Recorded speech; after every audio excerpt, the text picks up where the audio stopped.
মানে পুরোটা মিটিংটি একেবারে নেরোই ডাউন করে আনবো, যাতে এরপরে যাতে যাদের এনি কোশ্চেন কমেন্ট কনসার্ন থাকে এরা বলতে পারবে। একজন একজন করে বক্তৃতা দিতে গেলে হয়তো সারাদিন আমি চুম্বক অংশটুকু আমাদের ফাউন্ডার প্রেসিডেন্টের সমর্থন করলাম। জেনারেল সেক্রেটারিকে আমি বলবো মিটিংটা প্রসিড করেন, প্লিজ প্রসিড। Very good. তো লালন মেলার প্রতিষ্ঠা লগ্ন থেকেই আমি এটার সাথে জড়িত। তখন তো কমিটি ছিল না, তখন এইভাবেই আমরা কাজ করতাম। তো এখন আপনারা দেখেন যে এই মার্কিন যুক্তরাষ্ট্রে অনেক অনুষ্ঠান হয়, আনন্দ মেলা হয়, বৈশাখী মেলা হয়, সাংস্কৃতিক অনুষ্ঠান হয়, অনেক কিছু হয়, কিন্তু বিষয়ভিত্তিক বা আপনার কবি সাহিত্যিক ভিত্তিক অনুষ্ঠান USA 2025 committee member professor Nizam Kazi chief adviser, Bashir Atar adviser, Zillur Rahman adviser, Totini Kazi adviser, Tahmina Morshed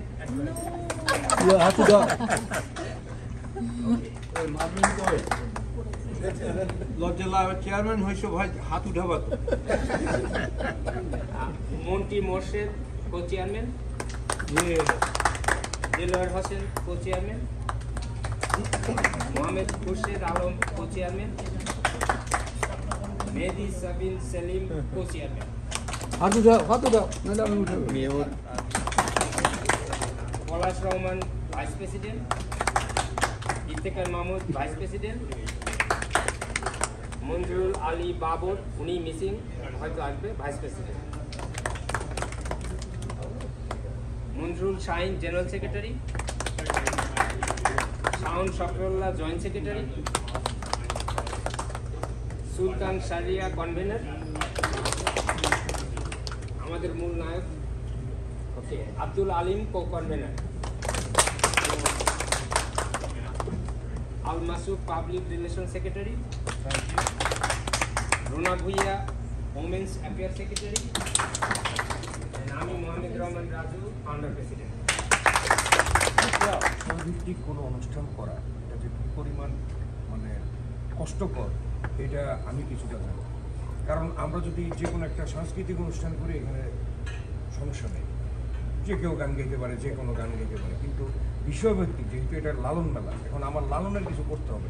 এখন দেখা যায় লালনের চর্চাটা সবাই কিন্তু গান গাইতে পারে না। লালন নাম্বার ওয়ান, লালনের যে ম্যাটেরিয়ালস দরকার সেটা আমাদের এখানে প্রবাসে জোগাড় করাটা খুব কষ্টকর। আর যারা গান গাইতে পারেন তাদের ভিতরে আছে হাতে কয়েকজন। বাংলাদেশেও যে অনেক শিল্পী লালনের গান গান তাও কিন্তু না, এটাও খুব সীমিত। কারণ আমরা প্রতি বছরই ফেস করি যে প্রোগ্রামের সময়। কারণ এবছর আমি একটা জিনিস বলতে পারি, নগণ্য ব্যক্তিকে আপনারা লালন মেলায় কনভেনার হিসেবে দিয়েছেন। আমার প্রশ্নটা আপনাদের কাছে থাকলো, আমরা কেন লং বিচ থেকে আসবো? আমরা তো প্রতি সপ্তাহে একটা না একটা সাংস্কৃতিক অনুষ্ঠান বিভিন্ন জায়গায় দেখি। আমরা 2 ঘন্টা ড্রাইভ করে কেন লালন মেলায় আসবো? এই উত্তরটা কেউ দিতে পারবেন? লোকাল শিল্পী গান শুনতেছি, লোকাল শিল্পী বা যে কোনো শিল্পী গান আমরা এলাতে বা আশেপাশে শুনি। আপনাকে লালন মেলা আইকনিক করতে হবে। আপনি যদি আইকনিক করতে না পারেন তাহলে লালন মেলা থাকবে না। আমাদের আনন্দ মেলা হয়, আনন্দ মেলা 2 দিনের প্রোগ্রাম, সম্পূর্ণ রূপম ভাইয়ের উপর দায়িত্ব থাকে। রূপম ভাই সুন্দর করে আনন্দ মেলা করে ফেলে। প্রোগ্রাম নিয়ে আমাদের কোনো সমস্যা নেই, সমস্যা যেখানে পাবলিক নিয়ে, লোক আসে না, লোককে কিভাবে আনাবে এটা আপনাদেরকে চিন্তা করতে হবে। কিন্তু আসলে আমরা বাস্তবে সেটা করি না। আমি হয়তোবা ব্যক্তি এখানে দাঁড়িয়ে বললাম আমরা 1টা বাজে আসবো, আসা উচিত, এখন দেখা গেছে আমি আসছি 3টা বাজে। তো আমরা যেটা বলবো, আমি সিগারেট খাই না, আমি আরেকজনকে বলবো ভাই তুমি খাইও না, কারণ আমি নিজে সিগারেট খাই, আমি আরেকজনকে কীভাবে বলবো তুমি সিগারেট খাইও না। তো আমাদের আসলে উচিত, যদি আমরা লালন মেলাটাকে আসলে ভালোবাসি এবং এটাকে যদি সুন্দর করতে হয়, আমাদের হয়তো বা পকেটের থেকে টাকাটা যেমন দিতে হবে, একটু পরিশ্রমটাও একটু দিতে হবে। আর একবার যদি আপনারা পরিশ্রমটা দেন, আমার মনে হয় সবাই যদি আন্তরিকতার সাথে কাজ করেন, এটাকে খুব সুন্দর একটা প্রোগ্রামে পরিচালিত করা যাবে। সবাই বর্ণবলী বলেন, প্যারিস বলেন এই এদেরই বলবে। আর সেই সাথে আমি আসলে বেশি কথা বলতে চাই না, এটা তো আমাদের দায়িত্ব, এটা আমাদেরই করতে হবে।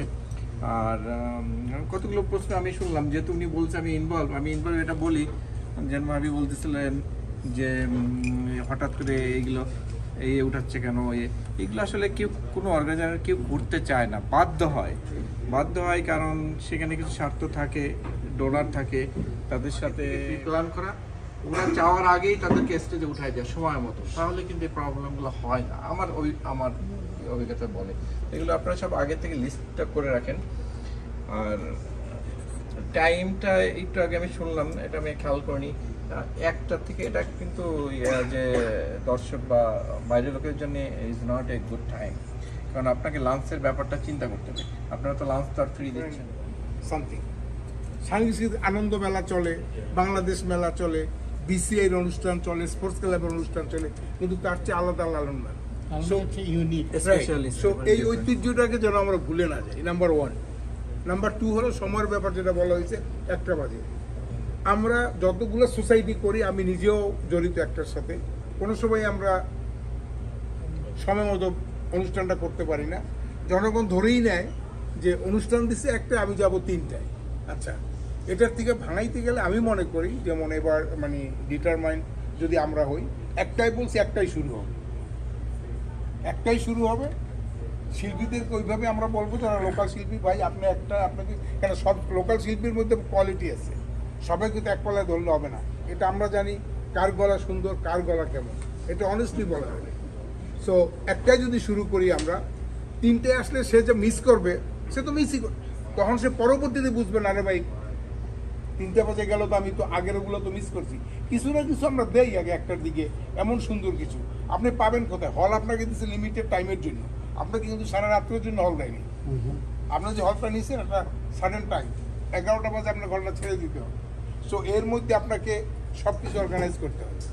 সো এইটাকে মাথায় রেখে আমাদের অনুষ্ঠান চালাই বলতেছে। আমাদের লোকাল যারা আছে, যেমন রেডল্যান্ড, আমাদের আইল্যান্ড, মরনা ভ্যালি, এদেরকেও আমরা যদি কোনোভাবে ইনভলভ করতে পারি, লোকাল যে ইনল্যান্ড এম্পায়ারে যারা আছে, তাহলে আমাদের মেম্বারশিপটা, অডিয়েন্সটা বাড়লো।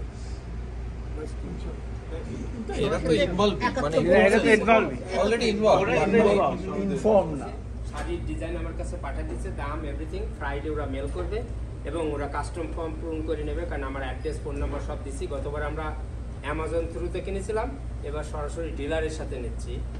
ভদ্রলোক ইন্ডিয়ান, বাট ওর কাছে শাড়িগুলো ছিলই গতবারের, সেও হ্যাপি এবং প্রাইসও একটু কমাই দিছে, আগের ভেরি গুড প্রাইস। ও হেল্প করছে কমিউনিটিকে।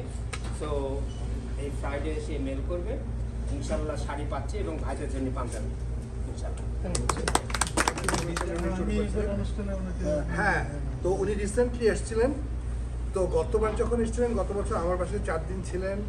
সে সময় রাজু ভাইয়ের সাথে আমি যোগাযোগ করে, রাজু ভাই আবার মেয়র সাহেবের ফান্ড রেজিংয়ে ওনাকে বক্তব্য রাখারও সুযোগ করে দিয়েছিলেন। তো ভদ্রলোক সেটা মনে রাখছেন এবং ছোট্ট একটা গিফট উনি পাঠাইছেন। উনি এসেছিলেন কদিন আগে এখানে, কিন্তু সময়ের অভাবে এদিকে আসতে পারেন নাই। আমরা গিয়ে দেখা করে এসেছিলাম লস অ্যাঞ্জেলেসে। তো খুব সুন্দর একটা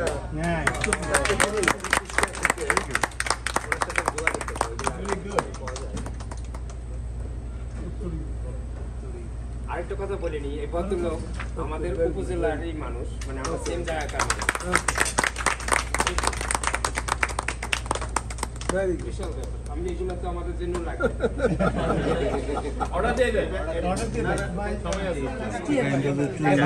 রাজু ভাইয়ের জন্য বাংলাদেশ থেকে স্পেশাল গিফট এসেছে।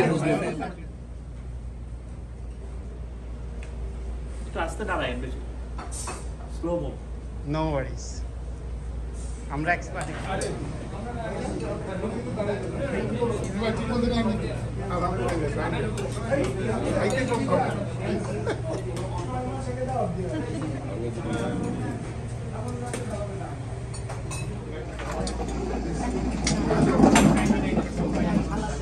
আজকে দিয়ে নামটা দিতে হয়।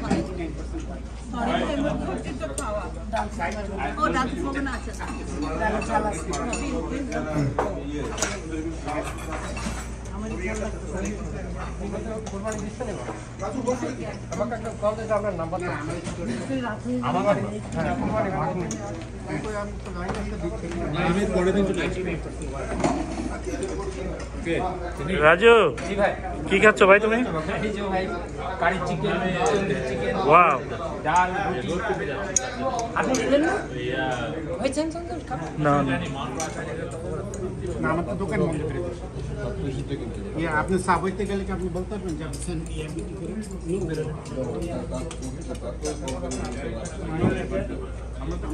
আলিম ভাই আপনার পার্টনার শাহরিয়ার ভাই কি খাচ্ছেন ভাই? একটু এক্সপ্লেইন করেন। নিশ্চিত করে বলা আমি প্রথমে এই রেস্টুরেন্টে আসলাম, ইন্ডিয়ান খাবার।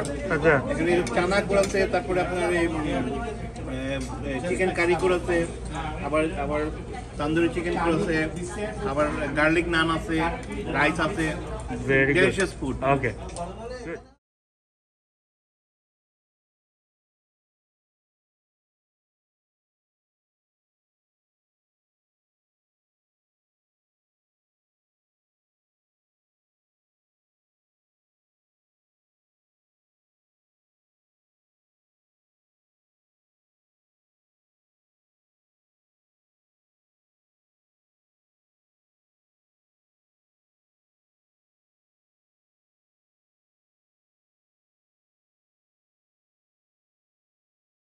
করি 5 সেকেন্ড ভিডিও।